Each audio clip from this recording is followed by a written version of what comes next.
구독, 좋아요. 자, 2부 시작하겠습니다. 배종찬 인사이트K 연구소장님 나오셨습니다. 어서 오십시오. 안녕하십니까. 배추도사 배종찬입니다. 예, 배추 소장님, 백주장님 네. 지금 김장 잘 담으셨어요? 어떻게? 지금 뭐 김장을 담아야 되는데 네. 물가죠. 고물가죠. 네. 그러니까 지금 제대로 넉넉하게 지금 김장김치를 못한다는 아우성이 쏟아지고 있습니다. 무엇보다도 이제 뭐 깍두기도 그렇고 비싸졌죠. 네. 뭐 갓김치나 열무김치는 뭐 말할 것도 없고 제가 어디 가서 이제 식사하는데 김치를 여러 번 달라고 그런다. 그러면 아무래도 식당 주인의 인상을 팍 찌푸린 반응들이 나옵니다. 네네. 그러니까 그만큼 지금 물가 상태, 심지어는 최근에 그 기사도 나왔죠. 한때 인구 100만을 돌파했던 경남 창원시가 인구가 줄고 있다. 청년 세대가 빠져나가고 있다. 일자리가 없다는 이야기예요. 결국 중요한 것은 코스피 4천이냐 5천이냐가 중요한 게 아니라 무엇보다도 청년들의 일자리, 그다음에 60대, 50대, 60대 말 그대로 이제 정년퇴직하고 인생이 이모작에서 하게 되는 게 바로 치킨집 또 식당 아니겠습니까? 이들이 좀 버틸 수 있게끔 경제가 중요한 거 아니냐. 그러다 보니까 제가 배추도사가 요즘 잎사귀가 좀 파릿파릿해졌습니다. 바들바들거리고 있습니다. 네. 그렇습니다. 네네. 자, 이 문제부터 살펴보겠습니다. 저희가 가끔 한 장의 사진을 통해서 해설하는 상황을 가끔 하는데요. 한 장의 사진학 또는 한 장의 정치학, 사진의 정치학 뭐 이런 얘기 합니다만. 자, 그 사진 한 장 먼저 보겠습니다. 사진 한번 볼까요? 예, 미국 달러 100달러 지폐가 소진됐다. 저게 떠가지고 상당히 화제가 됐죠. 그렇죠. 이게 뭐 시중은행에서 지금 밑에 보시면 하나은행 네. 뭐 조작된 사진이나 AI 합성 사진이 아닙니다. 네네. 말 그대로 있는 그대로 미국 달러 USD 100달러짜리가 소진됐다. 이것을 알리는 바로 그 공고문이 되겠습니다. 네. 자, 저것이 던지는 메시지에 대해서 여러 가지가 있더라고요. 네. 자, 환율이 떨어지니까 야, 이번 기회가 기회다 해서 오히려 달러를 사들이는 그 달러 보유를 개인이 달러 보유를 굉장히 많이 하게 되는 새로운 상황으로 또 가는 거 아니냐 이런 이야기도 있던데 어떤 저 메시지를 어떻게 그렇죠. 해석을 하세요? 우선적으로 저렇게 되는 가장 큰 이유가 일단 현금으로 바꿔서 가지고 나갈 때는 100달러가 되겠죠. 아무래도. 예. 그렇다면 내년도에 미국에 나가게 되거나 또 여행 가거나 또는 자녀들의 또 미국에 유학 가거나 이런 경우를 생각해 출장 가거나 등등등을 생각했을 때는 현금이 필요하죠. 그리고 당장 이제 미국 달러를 바꾸는 이유 가장 큰 이유가 조금 낮아졌단 말이에요. 정부의 뭐 구두 개입 이야기가 나오니까 말 그대로 저가 매수를 한 거죠. 네. 내년도에는 이른바 원달러가 1,500원 이상 올라간다라는 이 계속 예상이 되고 있지 않습니까? 왜냐하면 지금 정부의 조치만으로는 충분한 이 외환 대응이 되지 못하고 있다라는 것이 계속 보도가 되고 있기 때문에 조금이라도 가격이 내려갔을 때 급속도로 정말 이른바 오픈런이죠. 달려가서 그냥 100달러를 사재기하는 그런 현상이 벌어지고 있는 것이고 첫 번째로는 개인의 수요에 따라서 이랬을 수가 있는 것이고 두 번째로는 그만큼 이런 상황이 온다라는 것은 내년에 이 고환율이 지속될 경우에 그 위기는 굉장히 현실적으로 다가올 수 있다. 그런 부분을 고스란히 보여준 그런 공고문의 내용 한 장의 사진 원포토 이펙트라고 할 수가 있겠죠. 그러니까 그 얘기는 달러 수요가 사라진 게 아니라 여전히 달러 수요는 강하게 작동을 하고 있다. 그러면 개인들이 이 사학개미를 쳐서 뭐 해결한다는 문제만이 아니라 사실 집안 장록 속에 이 현금으로 달러를 수천만 원 수억도 달러를 보유할 수 있다. 이제 그런 차원의 문제도 보입니까? 그렇죠. 왜냐하면은 실제로 이제 사실은 제일 안전한 것이 현금으로 가지고 있는 것이거든요. 사실 100달러 거래가 가장 부피가 적게 달러를 현금으로 가지고 올 수 있는 방법은 뭐냐면은 바로 100달러짜리입니다. 네. 가장 고액권이잖아요. 그렇기 때문에 100달러짜리를 10장 가지고 있으면 이제 1000달러. 그다음에 100장 가지고 있으면 10,000달러니까 뭐 사실 집에 두는데 10,000달러, 한 10만 달러, 20만 달러, 많게는 뭐 100만 달러 정도도 충분히 집에 보관이 가능해요. 네. 그러니까 그러다 보니까 이제 고액권이기 때문에 그런 상황이기 때문에 지금 그렇게 앞다투어서 적어도 돈이 있는 사람이니까 100달러를 사재기하지 돈 없는 사람은 지금 뭐 아무것도 못 사요. 점심도 못 사 먹고 있으니까. 그러니까 이런 걸 통해서 내년도에 이 이른바 우리가 달러 수급에 대한 부분도 감지되고 있다. 위기 상황이. 그리고 또 하나는 이제 점점 이걸 통해서 더 양극화가 되는 거죠. 이른바 이럴 만한 능력이 되는 사람은 100달러라도 사두는 겁니다. 근데 이럴 만한 능력도 안 되는 사람은 이른바 이게 여전히 달러 가치가 우리로서는 높아질 수밖에 없기 때문에 원래는 금을 많이 사재기를 했었잖아요. 안전자산으로. 예. 그런데 우리 같은 경우에는 매우 유난히 특별하게도 유럽도 아니고 지금 대만도 그런 상황이 아니고 일본도 그런 상황이 아닌데 우리만 유독 달러를 사재기할 수밖에는 없는 상황이 벌어지고 있는 것이죠. 예. 그러면 조금 더 본질적인 문제로 접근해 보겠습니다. 지금 환율이 1,500원대에 가깝게 근접을 하니까 김용범 정책실장도 나서서 직접 뭐 행동으로 정권의 힘을 보여주겠다는 것인지 행동으로 보여주겠다 이렇게 과시를 하고 김재환 기재부 국제금융국장하고 윤경수 한국은행 국제국장이 나서서 유한 당국의 시장 관련 메시지를 발표를 했습니다. 그렇죠. 예. 네, 그리고 이제 뭐 양도소득세 관련된 사학개미. 예, 사학개미 대상으로 해서 양도세 관련 비과세 조치도 발표를 하고 그런데 문제는 이제 이게 약관이 있느냐 하는 겁니다. 지금 일시적으로는 떨어졌는데 이 약발이 얼마나 갈지도 여러 가지 해석이 있는데 어떻게 보세요? 근본 대책이 안 되죠. 예. 결과적으로는 여러분들 이 고환율 대책의 핵심은 뭐냐면은 핵심은 현상과 근본을 바라봐야 된다라는 겁니다. 예. 사학개미를 쪼아붙인다고 해서 이 문제 해결될 것 같아요? 어린 반푼어치도 없는 소리고 기업들을 불러다가 몸비트기를 한다고 해서 그게 해결 가능한 게 있어요. 우리 계속 이야기를 했습니다. 많은 분들이 우리 팻말을 보는 이유는 정확한 팩트에 근거한 그런 정보들을 얻을 수 있기 때문인데 지난주에도 소개를 해드렸죠. 왜 우리 스스로가 알고 있어요.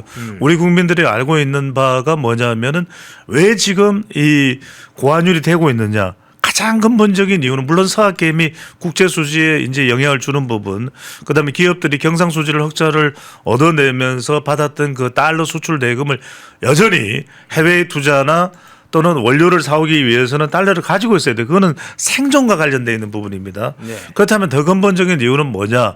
그때 나왔던 여론조사의 결과가 뭐였습니까? 우리 이 원화의 이 유동성이 너무 많아졌기 때문에 돈이 풀렸기 때문에 후주성을 하니까 풀리는 거 아니겠습니까? 내년도 728조 원 예산 올해보다는 8.4% 이상이 더 높아진 바로 예산입니다. 이렇게 되면 우리 돈은 또 상반기 집행되면 더 풀릴 수밖에 없어요. 우리 돈은 지금 가득한데 물결치고 있는데 달러는 없어. 그럼 달러가 들어오게 만드는 근본 대책은 뭡니까? 외국인들이 앞다퉈서 한국에 투자할게, 한국에다 돈 부을게, 한국에다가 예금 예치할게, 주식 투자할게 이렇게 돼야 해결된다는 말씀을 수도 없이 드렸잖아요, 그죠? 그게 바로 이 달러의 수급이라는 겁니다. 그런데 지금 우리 국민들이 생존을 위해서 어쩔 도리 없이 저쩔 도리 없이 나가는 그 돈을 막겠다고 했는데 막을 수 있느냐? 막을 수가 없어요. 그래서 제가 계속 말씀드렸듯이 이 부분에 대한 근본 대책을 강구해라라는 말을 수도 없이 드렸고 또 하나 말씀드릴 것은 거듭 말씀드렸지만 중국은요. 예. 이따가 또 추가적으로 말씀드릴 텐데 중국과 이 대부분의 나라들은 안전자산으로 중앙은행에서 금을 많이 사 모으거든요. 예. 많이 사 모어요. 그럼 우리는 왜 안 샀는지 모르겠어. 지금 오를 대로 올랐으니까 사지도 못해. 사라고 할 때 제가 펜만 나와서 그렇게 사라 그랬잖아요. 빨리 금에 들어가라. 이게 그래도 금 자산을 어느 정도 1년에 우리 수입량 정도 이상은 한 2배 정도 1년에 우리의 수입되는 이 금액 정도의 한 2배 정도는 금자산을 쌓고 있어야 된다. 여러 번 이야기했어요. 안 들어. 그다음에 또 한 이야기가 뭐냐면 외환 보이고 있다 말씀드렸는데 많지가 않아. 그런데 우리 원화는 계속 풀고 있어. 그러니까 지금 풀다 못 풀어가지고 계속 동결하잖아요. 그러다 보니까 또 정작 돈이 들어가야 돼서 급전을 써야 되는 사람들은 사채를 빌려다 써. 그게 더 악순환이 계속되는 거예요. 그래서 지금 이창용 하는 종제도 뭔가 좀 잘해보려고 그랬는데 스텝이 꼬였어요. 다 꼬였어 지금. 그런데다가 그걸 김용범 이 정책실장이 풀려고 했는데 얼마 전에는 또 재무장관을 직접 불렀었잖아요. 예. 재무 담당자들을 7대 기업. 그것도 안 돼요. 기업들은요. 생존이에요. 이게 생존입니다. 더군다나 트럼프 대통령이 트럼프급의 함을 만들려고 하나오션에다가 또 지령을 내렸잖아요. 또 수주 명령을 내렸잖아요. 그럼 그건 뭐예요? 거기서 미국에서 달러 써야 되는데 더욱 이렇게 새로 건설하려면 그 우리 돈 들어가는 거잖아요. 네. 하나오션이 달러 써야 되는데 그걸 뭐 비틀어 가지고 달러를 토해내게 할 수 없잖아요. 그러니까 이게 근본적인 대책이 아니라 달러가 미국에서 계속 우리나라로 또는 외국에서 들어올 수밖에 없게끔 투자가 우리나라로 직접 FDI, Foreign Direct Investment 수도없이 이야기를 했잖아요. 그게 들어오게끔 환경을 만들어야 되는데 뭐가 걸림돌이다? 노란봉투법 떡하니 있으니까 이건 업무 보고에서 이야기 안 하잖아요. 그러네요. 노란봉투법을 대통령이 이건 뭐 하는 겁니까? 예의가 없는 법안 아니에요? 이래버리면 내란 전담 재판부법에 대해서는 아무 말도 안 하잖아요. 정보통신망법에 대해서는 아무 말도 안 하잖아요. 이런 걸 대통령이 거부권을 행사할 때 외국에서도 보고서 아 그래도 대한민국이 뭔가 이 투자에 대한 그 희망이 있구나 이렇게 열리는 것이지 지금 상황으로 해서는 아예 대책이 찰떡같이 될 리가 없다라는 말씀드립니다. 예, 대책이 될 것이 없다. 자, 그렇죠. 우리는 11호 부동산 대책 발표를 보면서 봤죠. 그게 약발이 얼마나 갈까. 지금 서울 수도권의 아파트값 상승이 계속 이어지고 있습니다. 전세가도 막 계속 오르고 있어요. 그 약발이 잠깐 1주, 2주, 3주 그거 놀라서 잠깐 거래가 양가는 잠시는 중단될 수 있지만 그렇게 되는 게 아니죠. 자, 그런데 최근에 이 환율 상승이 계속되면서 나온 문제가 저희가 상당히 긴 시간 동안에 외환보유 요구가 우리가 좀 넉넉하다 이런 이야기들을 했었는데 그렇죠. 실제로 좀 들여다보니까 외환보유가 4,300억 달러 그게 넉넉한 게 아니었다 이런 분석이 나오고 있어요. 그렇죠. 그러니까 이것도 진작에 대비를 했어야 되죠. 네. 강달러일 때 우리가 달러를 지금 사게 되면은 이것도 우리에게는 엄청난 부담이잖아요. 엄청난 우리 원화가 들어갈 수밖에 없거든요. 그렇지 않습니까? 네. 그러니까 이러지도 못하고 저러지. 그러니까 펜마에서도 그랬고 이 배추도사는 계속 이야기를 했던 게 뭐냐면 이미 5년 전, 6년 전부터 계속 제가 드렸던 말씀이 그거예요. 그때도 제가 잠깐 출연했던 적이 있는데 다른 또 경제방송을 통해서도 금을 사둬라 중앙은행이 그리고 달러도 쌀 때 미리 사둬라 수도 없이 이야기를 했잖아요. 차라리 지금 여러분들 보시면은 우리 외환 보유액 자체가 지금 그래도 늘려가지고 저 정도가 되는 거예요. 그런데 생각해 보시면은 우리가 지금 왜 문제냐 하면은 지금 이제 일본하고 중국하고 비교를 하게 돼요. 우리의 대비 능력을. 네. 원래는 이렇게 달러가 이 부족할 경우에는 원래는 우리 외환 보유고가 넉넉하면 우리가 자체적으로 풀면 돼요. 그게 제일 좋잖아요. 그렇죠. 아니, 부족한데 우리가 가지고 있으면 우리가 풀면 되잖아요. 그런데 이게 왜 안 되냐? 우리가 많지가 않아. 그러다가 뭐 200억 달러로 이 상한선은 정해져 있습니다만 미국에다가 지금 10년간 3,500억 달러 투자를 해야 되잖아요. 그죠? 네. 그러니까 이것도 생각하면 우리가 지금 외환 보유고가 4,300억 달러밖에 안 돼요. 4,300억 달러밖에 안 되니까 이것 가지고 정말 입에 풀칠하기도 힘든 상황이다라는 이야기가 왜 나오느냐. 지금 일본의 외환 보유고는 훨씬 지금 1조 한 4천억 달러 가까이 돼요. 그런데 아까도 말씀드렸듯이 일본이라는 거는 기축통화국이기 때문에 외환 보유고를 걱정 안 해도 되는 나라예요.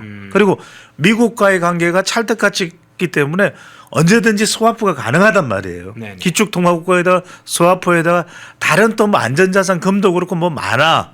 그러니까 일본은 걱정이 없어요. 그런데 더군다나 이게 특히 이제 기준점으로 오늘 말씀드리려고 하는 거는 뭐냐면 이 외환 보유고가 1년에 우리가 달러를 어디에 쓸 수밖에 없어요. 에너지 이거는 돈 줘야 되잖아요. 에너지 안 들어오면 우리 정말 겨울철에 다 꽁꽁 얼어 죽는 거예요.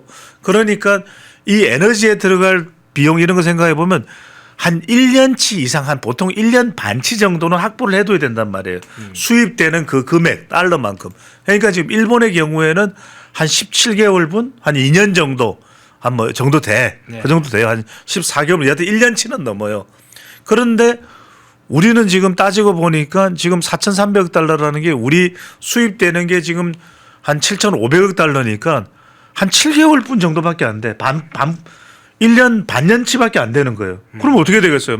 만약에 급박한 상황에 우리가 정말 달러가 다 바닥에 났다. 그럼 또 수입도 못 하는 거예요. 물론 뭐 그렇지 않겠지만은 예를 들자면 그런 거예요. 자, 중국만 해도 중국이야 뭐 금이 무진장 많이 지금 확보된다. 그러니까 금이 많이 지금 자산으로 보유하고 있기 때문에 히토리도 있잖아요. 이 나라는 걱정 안 해요, 중국은. 게다가 외환 보유고가 일본을 앞섭니다. 일본을 앞서니까 중국이 수입하는 금액으로 따지면 한 17개월 분이 확보가 된 겁니다. 그러니까 중국도 그렇고 일본도 그렇고 이건 외환 보유고뿐만 아니라 다른 안전 장치도 많은 나라들이야.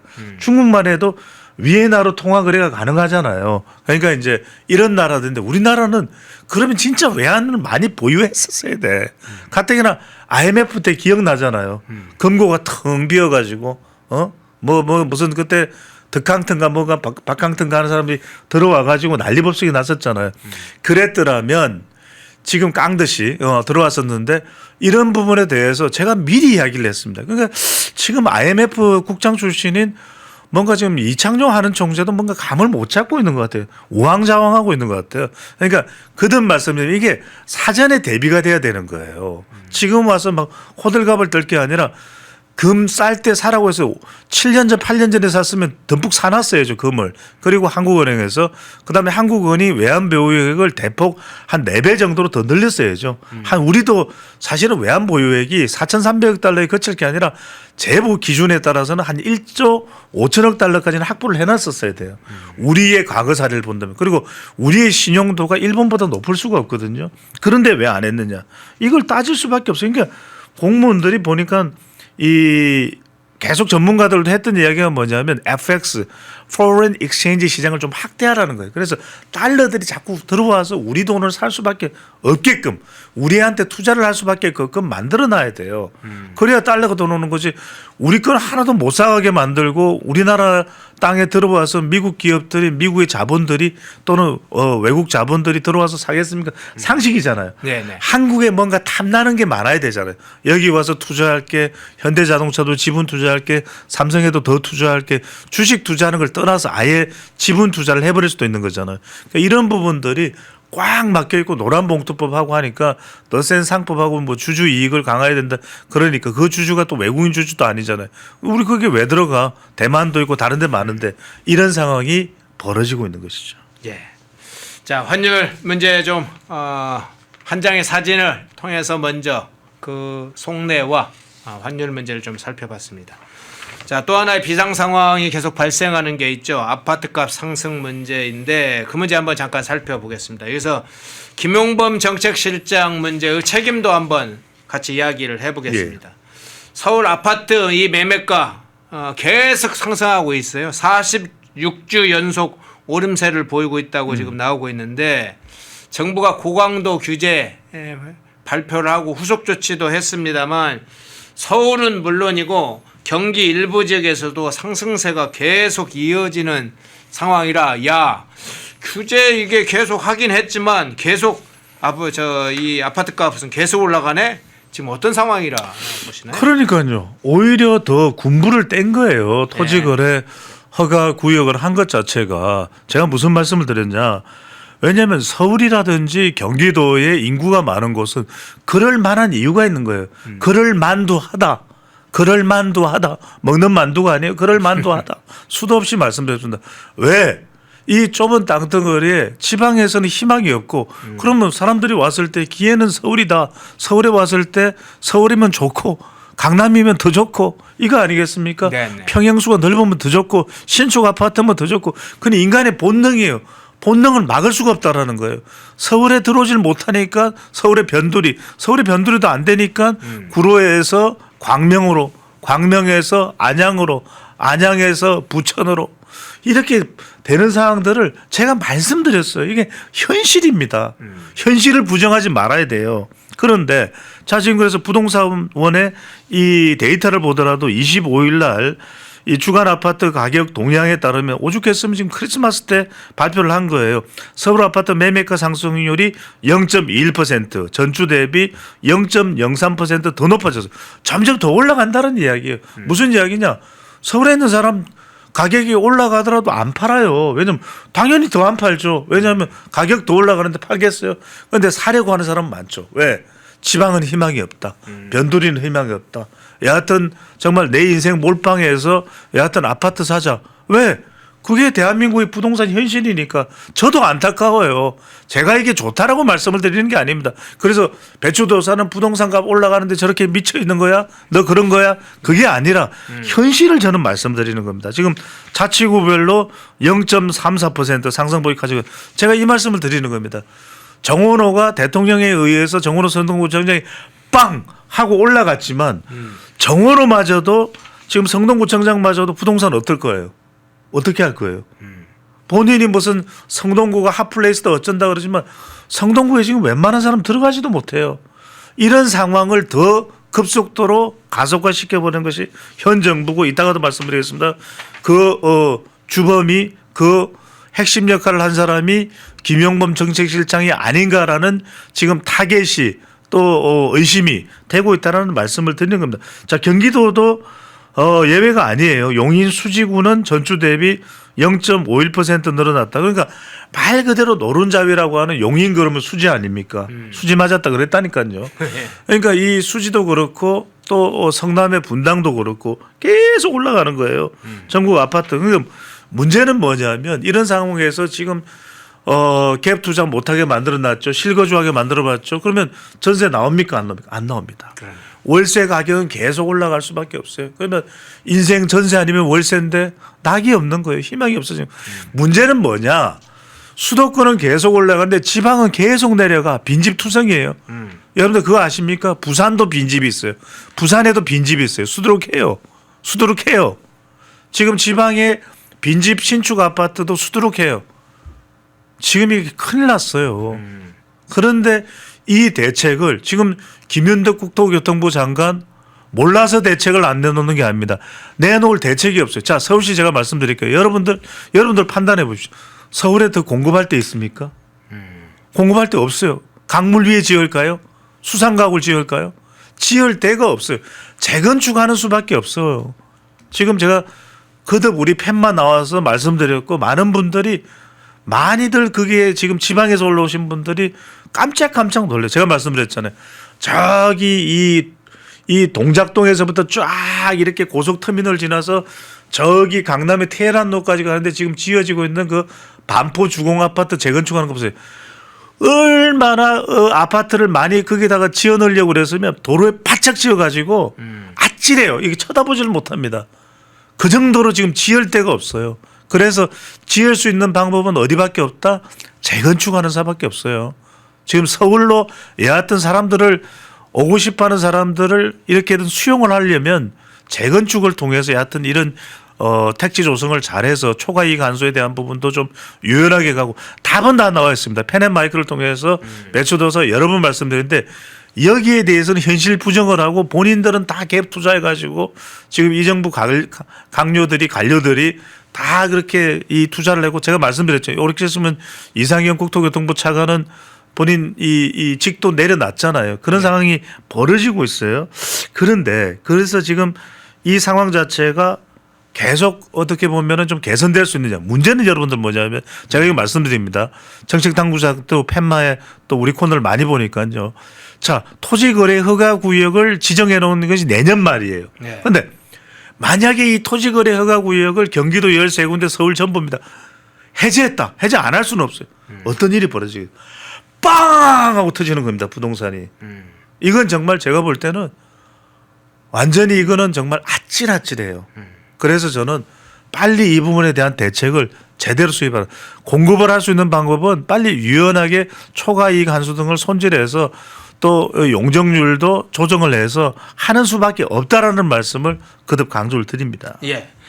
지금 이제 수도권, 서울, 경기 일대의 아파트값이 계속 상승하고 있는 상황, 어디에서 어느 정도까지 지금 상승하고 있는지 그 이유까지 설명을 해주셨는데, 근데 지금 주택 공급 관련해서 지금 발표를 못 하고 있다 하면서 이제 재건축, 재개발 이런 이제 부분을 이야기를 해주셨는데, 실제로 그러면 현재까지 공급 대책을 발표를 하겠다고 몇 번을 했잖아요. 그렇죠. 연내 발표를 하겠다고 했는데 발표하지 못하는 게 지금 제대로 방향을 못 잡고 있는가, 현안을 대책을 못 내놓고 있는 겁니까? 뭐 대책을 발표를 못 하는 거예요. 대책이 없다니까요. 없어요. 없어요. 아, 근본적인 거 대책이 없어요. 그냥 때리는 대책만 있는 거예요. 제가 수도 없이 말씀드렸습니다.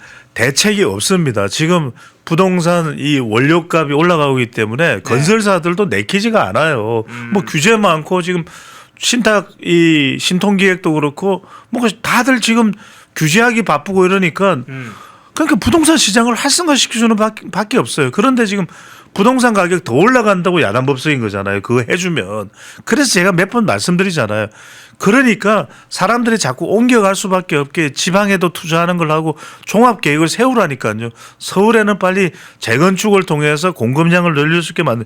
여러분들 생각해 보세요. 부동산 정책은 세 가지밖에 없습니다. 하나는 공급, 두 번째는 세금, 세 번째는 대출이에요. 자, 세금은 올리면 어떻게 되겠습니까? 아무리 올려도 올린다고 해서 부동산 대책이 근본 해결이 되지는 않아요. 이건 세금이기 때문에 규제밖에 안 돼요. 그러니까 그렇다고 해서 지방에는 지금 부동산 가격이 내려가는데 그거 올리겠어요. 세금도 안 돼. 그렇다고 서울 계속해서 때릴 수도 없는 게 지금 사람들 30년 전에 아파트 사가지고 압구정 아파트 사서 70억 하는데 그 사람들이 무슨 아파트를 팔아야 돈이 생기는데 세금을 뭐 1년에 1억씩 2억씩 어떻게 냅니까? 못 낸다고요. 그럼 세 번째 대출인데 아니 지금 20대 30대 표 받아야 되는데 이 사람들 대출 꽉 묶어 놓으니까 갭 투자 못 한다고 하니까 이 사람들 전세 대출도 안 된다고 그러니까 뭐라 그러겠어요. 이런 XX 정부 이야기가 나오는 거예요. 뭐 때문에 지금 못 하느냐. 이거 내놨다가는 내년 지방선거 꽝 되거든. 수도권에. 근데 수도권이 제일 중요하잖아요. 지방이야 이미 뭐 호남, 영남 결정된 거 아니야. 뭐 충청 그거 가지고 이제 대전, 충남 통합 가지고 이제 드라이브를 거는 건데 그러면 공급이에요. 제가 말씀드렸듯이 공급은 지금 아니 수도권도 고향 빽빽한 그 골목까지 집 다 지어져 있잖아요. 재건축밖에 없다니까. 아니면 단독주택이나 서울에 정말 노후된 지역이 있죠. 용산 일부 지역이라든지 그다음에 노른자위 땅이라고 볼 수 있는 노도강 저런 부분이라든지 이런 부분에 택지로 돼 있는 부분, 그 이제 단독주택이나 다세대 주택이 돼 있는 부분을 집단 이제 택지 개발 재개발하는 수밖에 없어요. 그런데 그게 꽉 묶여 있으니까 그쪽에서도 빨리 이거 뭐 해가지고 나는 우리 동네에서 더 이상 살지도 못할 텐데 그런 사람들이 이른바 쫓겨나는 게 젠트리피케이션 아닙니까? 그런 대책을 세우라는 거예요. 딱 대책을 세워가지고 자꾸만 뭔가 정말 이 부동산 그걸 어떻게 심판하려고 생각하지 말고 공급은 공급대로 작동되고 지방으로 서울 사람들이나 이전할 수 있으려면 정말 좋은 직장들이 지방으로 내려가줘야 되거든요. 사람들이 그래도 지방에 내려갈까 말까. 우리나라 사람들은 서울 좋아 수도권 좋아 한단 말이에요. 그 노래를 부른단 말이에요. 근데 그걸 어떻게든 교육도 중요하거든요. 그럼 서울에 있는 몇몇 대학들이 지방으로 내려가면 파격적인 것도 제시하고 이런 부분들을 강구해서 종합 대책을 내놔야지. 근데 그거는 내놓기 쉽지 않거든요. 그러니까 지금 못 내놓는 거예요. 그러니까 이 못 내놓는 것이 뭔가 치밀하게 이렇게 계획이 세워지는 게 아니라 내놓을 게 지금 없는 겁니다. 잘못 내놨다가는 지방선거에 완전 찐빵을 맞고 호빵을 맞을 수 있기 때문에 그래서 지금 내놓지를 못하고 있는 상황이다. 예. 앞서 이야기를 하시다가 김용범 얘기를 했습니다. 그간에 이제 부동산 이 고강도 규제 대책을 주도한 게 김용범으로 알려져 있죠. 환율 문제에 있어서도 이 기업들 재무 책임자들 소집시켜 가지고 사실은 비틀어서 달러를 내놓게 해야 하는 그런 겁박을 하는 조치로 보이는 행동들이 있었는데 이 부동산 관련해서도 국토부 포함해서 주요 책임자들 불러다가 이 뭐 우리가 기억하는 11호 부동산 대책 같은 대표적인 이 고강도 규제책을 만든 게 주도한 게 김용범으로 지금 알려져 있어요. 자, 이 정도 되면 이 정도 이제 실패했으면 뭐 본인들이 원했던 의도하지 않은 결과이든 예상한 결과로 우리는 분석을 했습니다만 의도하지 않은 결과가 나왔다면 김용범이 정책실장의 책임설, 징계설, 뭐 어쨌든 뭔 문제든 제기가 될 수밖에 없고 제기되고 있죠. 예. 제기되고 있는데 예. 김용범 정책실장은 지금 사면 초과예요. 어차피 그런 상황이고 지금 정책실장이 이 책임을 맡고 있는 일련의 일들이 지금 제대로 돌아가는 게 없잖아요. 예, 뭐 그러네요. 관세 협상도 그렇고 그러다가 오히려 더 김정관이 더 칭찬받고 그런 상황이 되다 보니까 그렇다고 해서 김용범 정책실장을 팽할 수도 없는 이유가 최종적인 책임자는 이재명 대통령이에요. 그렇죠. 그래서 이제 저는 제가 보는 분석 방향은 김현정 정치실장은 좀 정리해서 책임지는 듯 물러나고 본인은 이제 지방선거로 나가겠죠.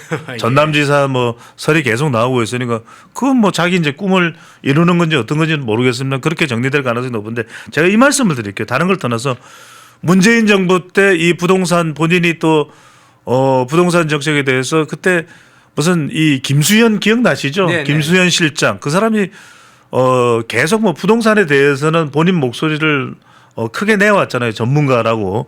그랬는데 문재인 정부의 28번의 부동산 정책이 어땠습니까? 대실패를 했잖아요. 그냥 대패를 한 거잖아요. 정말 부동산 정책의 이 실패를 적나라하게 보여준 그 바로 사례 아니겠습니까?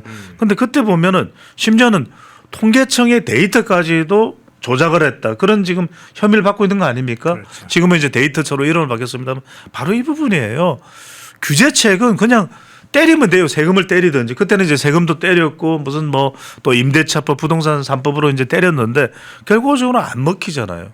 안 먹히는 게 뭐냐면 부동산은 이 인스팅트 본능에 따른 그 작업을 해야 돼요. 그런데 지금 김용범도 그렇고 지금 뭔가 이 쪼아붙여서 어떻게 되겠지 가격을 잡을 수 있겠지 뭐 브레이크를 걸었다는 등 뭐 그렇게 이야기를 하잖아요. 브레이크를 걸어버리고 어떻게 됐습니까? 지금 중앙도 중앙이지만 지방이 왜 문제냐면 지금 중소건설사들은 다 파산이에요. 파산이에요. 그러니까 이게 뭐냐 부동산 경기가 꽉 얼어붙으니까 지금 요즘에 주식 투자하는 사람들 중에 건설업 쪽에 투자하는 사람 누가 있어요? 현대건설이나 지금 삼성물산의 건설 부분도 어떻게 될지 몰라요. 그래서 제가 드리는 말씀이 결과적으로는 계속 밀어붙이고 한 그 김용범 실장이 만약에 이 책임이 있다면 실무자로서의 책임을 비껴갈 길은 없다. 그래서 지금의 정책실장 자리를 오래 유지하거나 버티기는 어려울 것이다. 라는 분석을 합니다. 예. 환율 문제에 이어서 부동산 문제 결국은 이 양축에 김용범이 있군요. 환율 문제도 그렇고 부동산 문제 다 망가뜨리는 주범이 관세 협상 포함해서요. 김용범. 자, 그의 거취 문제까지 이야기를 해봤습니다. 자, 이제 데이터 분석을 해보겠습니다. 여론조사 분석. 데이터 전문가니까 네. 여론조사 분석을 해보겠습니다. 세 가지 현안을 가지고 한번 집중 분석을 해보겠습니다. 누가 조사를 했느냐? 저희 펜앤마이크가 의뢰를 했고 여론조사 공정에서 여론조사를 했습니다. 대상은 누구냐? 서울시민입니다. 전국조사는 아니고요. 서울시민 801명을 대상으로 해서 서울시민 대상으로 조사한 결과입니다. 첫 번째, 자, 현안 한번 보겠습니다. 자, 이게 논란이 됐던 현안이죠. 국방부가 북한이 DMZ 군사분계선 일대를 침범을 하고 뭐 DMZ 침범을 하면 경고 사격이나 경고 방송 미리 하지 말고 경고 방송 하기 전에 또는 경고하기 전에 먼저 평가를 해라. 무슨 일인지. 동향 상황 평가를 해라. 해서 그게 상당히 논란이 됐었는데 지금 그거 문제 한번 물어봤어요. 네. DM 침범 경고 사격을 자제하라는 취지의 국방부 내린 명령에 대해서 공감하느냐 물어봤는데 자, 첫 번째.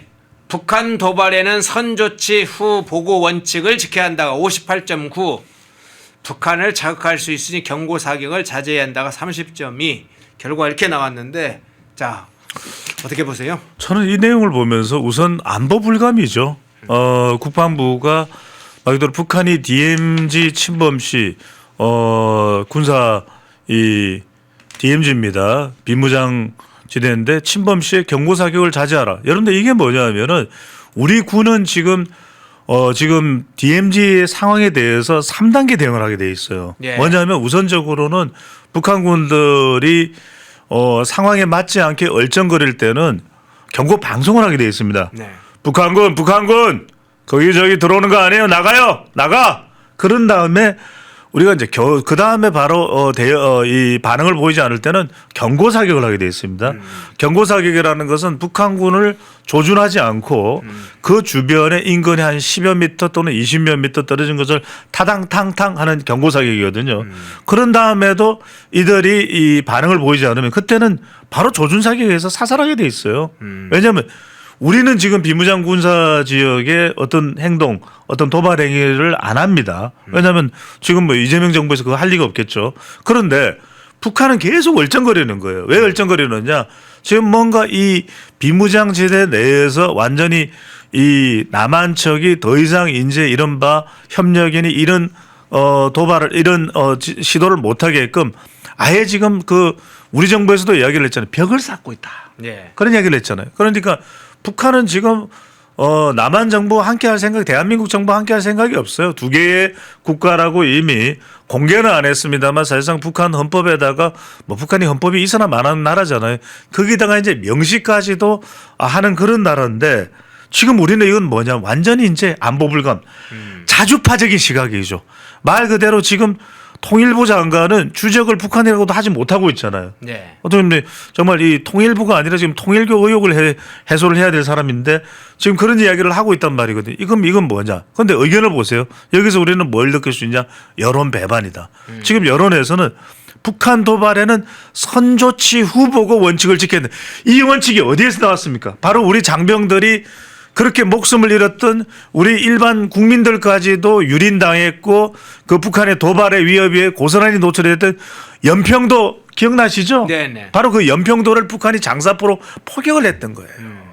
여러분들 이 연평도라는 것은 서해라는 것은 정말 일촉즉발의 위기가 여러분들이 연평도를 가보시고 여러분들이 백령도를 가보시고 하셔야 된다라는 겁니다. 거기에 포격을 해서 말 그대로 이 연평도 주민들의 그 집을 시설을 우리 국민들의 생명과 안전을 위협했던 것이 북한입니다. 장사정포 뚜껑을 열어가지고 무자비하게 쐈던 거 아니겠습니까? 거기에 대해서 우리는 그 이후에 그때가 MB 정부란 말이에요. 연평도 해전 기억나시죠? 그때가 어떤 정부입니까? 민주당의 이 김대중 정권에 우리는 지금 월드컵을 보고 있는 그 상황에서 연평도에서 우리 장병들을 우리 그 천안함 사태도 마찬가지죠. 그런 사태에서 우리 지금 국방부의 김관진 전 국방부 장관 바로 이 핵심 우리 군의 대응은 뭡니까? 선조치 후보고입니다. 이건 변할 수가 없는 거예요. 실제로도 이렇게 돼야 돼. 이건 미국도 마찬가지예요. 선조치 후보고입니다. 그런데 북한을 자극할 수 있으니 경고 사격을 자제해야 된다? 그러면 우리 군인 죽는 거, 우리 주민 죽는 거는 생각 안 하고 북한을 자극할 수 있으니 북한이 가만히 있는데 우리가 자극하는 겁니까?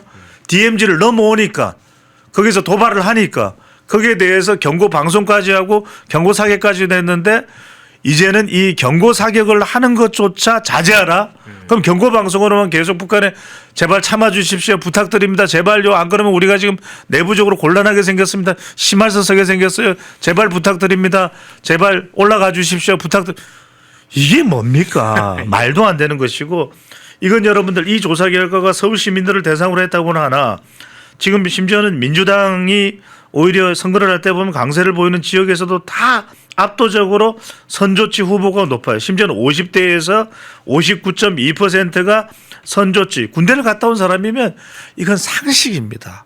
그런데 여기에 대해서 글쎄 제가 결코 다시 한번 말씀드립니다. 거듭 말씀드립니다. 방위병을 갔다 온 것을 제가 폄하하는 건 절대 아닙니다. 그런데 현역에서 복무하지 않았던 장관일까요? 저는 이런 거에 대해서 둔감한 참고로 이 배추도사는 육군 병장 만기 제대를 냈습니다. 다만 그 군사 붕괴의 최전선에 가서 그 북한 군들의 꼬라지를 봤다면 이런 말을 단 한마디라도 저는 묻고 싶어요. 30.2%의 응답자들에게 당신의 가족들이 지금 북한군의 이 총구 앞에 노출되어 있는데 당신은 경고 사격을 자제해야 된다? 묻고 싶어요. 예, 압축적으로 정리도 해주시면 마지막 멘트가 멋있네요. 30.2%짜리한테도 경고를 해주시고 경고 방송이 필요하고 경고도 필요하네요. 그렇습니다. 옐로 카드입니다. 옐로 카드 하나 꺼냈습니다.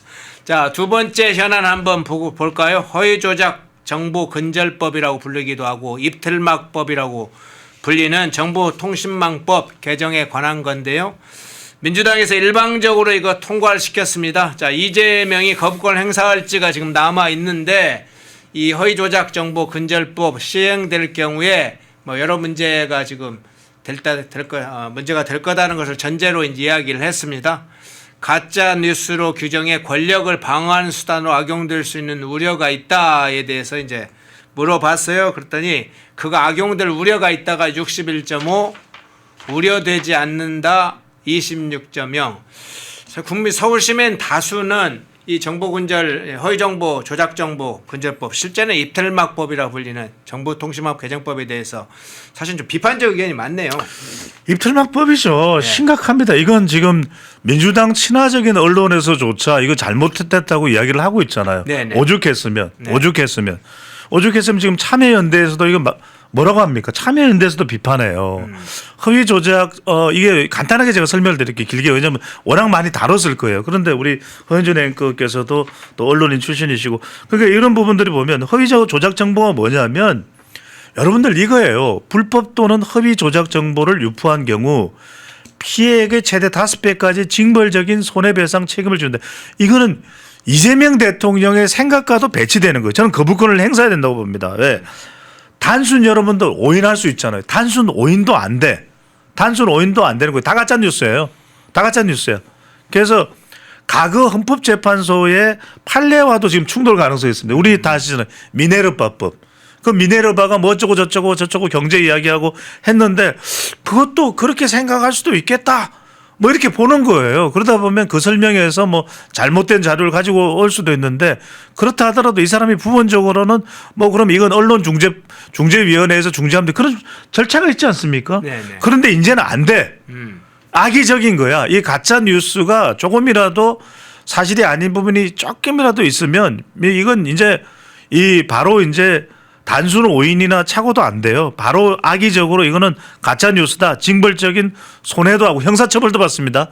여기에다가 또 민사상으로 또 이제 손해배상까지도 해야 되는 이것까지 되니까 이 이야기는 뭐냐면 이제는 말도 못해. 말을 할 수가 없어요. 근데 지금 우리가 보면 뭔가 좀 잘못했을 때는 정정보도도 있고 그다음에 언론중재위원회도 있고 그런 조치들이 있었단 말이에요. 그런데 여러분들 보십시오. 지금 우려된다. 무려 61.5%. 저는 이걸 묻고 싶어요. 이걸 지금 허위조작 건절법이라고 부르지만 제가 이 말씀 드리면 더 와닿을 텐데 이 응답자들이 이 내용을 정말 제가 지금 말씀드린 것처럼 제대로 알고 답변을 했다면 어떤 결과가 나왔을까요? 저는요. 우려되지 않는다는 사람들한테 제 설명을 지금 해주고 아예 당신이 지금 민주당 지지하고 말고 그거 상관없이 내 설명을 들어봐요. 내 설명만 듣고 판단해 보세요 하면 우려되지 않는 사람들이 우려되지 않는다는 이야기 할 수 있을까요? 저는 여기서 우려되지 않는다는 사람들도 그냥 정치적 성향에 따라서 답변했을 가능성이 크다. 그러면 이거는 어마어마한 일이 벌어지는 겁니다. 지금 실제로 연령대별로 보더라도 50대에서 무려 66.8%예요. 이건 우려된다. 심각한 겁니다. 민주당 지지 성향인 50대에서도 이게 우려된다가 무려 66.8. 40대 말씀드렸죠. 40대는 연구 대상이에요. 30대는 연구해야 됩니다. 40대는 47%가 우려된다. 41.1%. 제가 그래서 40대를 좀 연구해야 돼. 그 이야기 제가 지난번 들었지 않습니까? 그런데 이 허위 조작 정보, 얘기는 40대는 묻지도 따지도 말고 하여튼 하기 때문에. 그런데 50대의 경우에는 무려 66.8%. 우려되지 않는다는 24.1%밖에 안 돼요. 그래서 저는 이거는 심각한 겁니다. 그리고 지금 중요한 것이 제가 말씀드린 이런 설명들을 전달을 해야 돼요. 국민들한테. 이런 법인데 여러분들 이게 통과가 됐어요. 지금. 통과가 됐어요. 그래서 저는 이 자체가 되면 아니 이재명 대통령이 여러분들 기억나실 겁니다. 윤석열 전 대통령을 만났을 때 그 이야기 하셨잖아요. 여러분들 기억나시잖아요. 이렇게 탁 종이를 꺼내서 대한민국이 뭐 유럽인가요? 언론 지수가 상당히 낮다는 그런 그 기억나실 거예요, 여러분들. 기억나시죠, 그죠? 네, 네. 이거요. 이 법이 통과되면 그 유럽의 어디 뭐 핀란드인가 뭐 헬싱키인가 거기서 언론 지수 측정할 때 우리나라 어떻게 될까요? 저는 참여연대에서 근데 지금 문제는 뭐냐면 언론 노조에서 이거 반응 안 보이나요? 나는 민주노총 언론 노조 있잖아요. 그리고 이른바 방송국에 그런 노조 있잖아요. 그런데 왜 여기 반발 안 하죠? 저는 이상해요. 이거는 지금 참여연대와 국민들 여론도 61.5% 이게 뭐 조사가 조작된 조사는 아니잖아요. 이제는 여론조사도 시비 걸 거예요. 그런데 여기에 대해서 왜 언론 노조는 입 다물고 있죠? 저는 이게 이상하다라는 거예요. 내부적으로는 사실 비판적이 많대요. 그러니까 이걸 목소리를 내야 돼요. 그러면 안 돼요. 왜냐하면 정치적으로 뭔가 특정 정권에 대해서 그동안 비판해왔던 것에 대해서도 문제가 되지만 저는 이런 거에 대해서는 정말 여야가 따로 없는 거잖아요.